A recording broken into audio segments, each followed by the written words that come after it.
Selamat menonton. Umat Islam percaya kitab suci Al-Quran mengandung semua perkara penting, mulai dari hubungan manusia dengan Tuhan, hubungan antar manusia, hingga peristiwa alam. Oleh karena itu, perkembangan ilmu sains juga dijelaskan di dalam Al-Quran. Bahkan, beberapa penemuan baru di abad ke-20 juga dipercaya tertulis di dalam Al-Quran. Lalu fenomena sains apa saja yang tertulis di dalam Al-Quran? Simak video berikut. 3 fakta sains yang bersumber dari Al-Quran.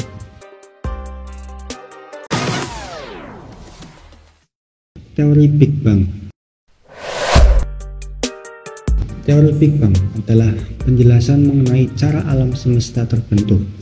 Teori Big Bang menjelaskan bahwa alam semesta yang kita kenal ini berasal dari satu titik tunggal dengan panas dan padat yang tak terhingga. Penemuan teori Big Bang ditemukan oleh George Lemaitre, seorang pastor Katolik Roma sekaligus fisikawan. Teori ini membuktikan kebenaran ayat Al-Quran dalam surat Al-Anbiya yang artinya, apakah orang-orang kafir tetap menganggap bahwa langit dan bumi adalah satu kesatuan dan kami menyatukan mereka. Dan juga pada tahun 1929, astronom Amerika Edwin Hubble mengusulkan hukum Hubble yang menyatakan bahwa semakin besar jarak suatu entitas dari bumi, maka semakin cepat mereka bergerak. Ini meletakkan dasar untuk teori Big Bang yang menyatakan bahwa sekitar 12-15 miliar tahun yang lalu, alam semesta muncul dari satu titik yang sangat panas dan padat.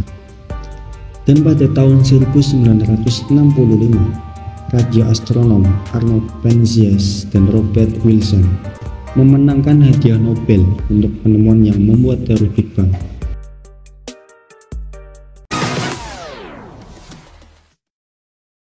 Embriologi.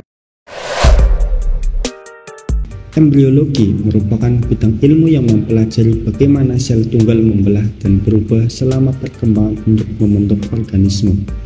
Dengan kata lain, menjelaskan tentang bagaimana proses terbentuknya manusia dari sperma menjadi janin.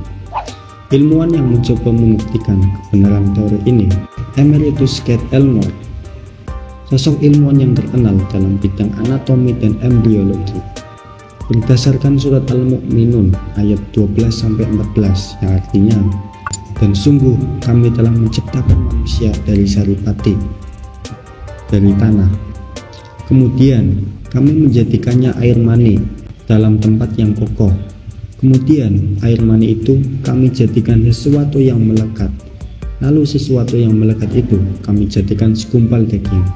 Dan segumpal daging itu kami jadikan tulang belulang.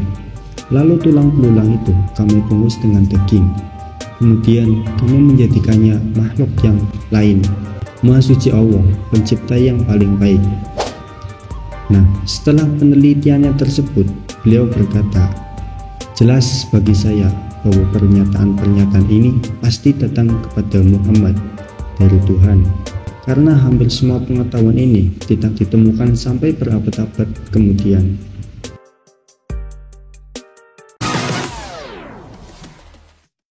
Gunung sebagai pasak bumi. Gunung adalah bagian kerak bumi yang lebih tinggi dari area di sekitarnya.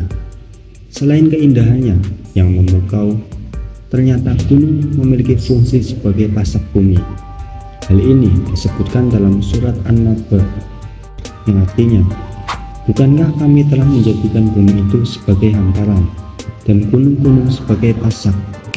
Dan dari ayat tersebut, sosok ilmuwan ahli geofisika yaitu Frank menyatakan dalam bukunya Earth tentang bagaimana gunung-gunung seperti pancang dan terkubur jauh di dalam permukaan bumi. Misalnya, Gunung Everest yang memiliki ketinggian sekitar 9 km di atas permukaan laut, yang memiliki akar lebih dalam dari 125 km. Sehingga hal ini memperkuat wahyu Al-Quran tentang hal tersebut. Subhanallah. 3 poin tersebut membuktikan betapa hebatnya Al-Quran yang sudah mengetahui hal-hal sains jauh sebelum adanya teknologi. Semoga dengan informasi ini menambah keimanan dan ketakwaan kita kepada Allah, serta menjadikan Al-Quran sebagai pedoman hidup yang sebenar-benarnya. Terima kasih, jangan lupa subscribe.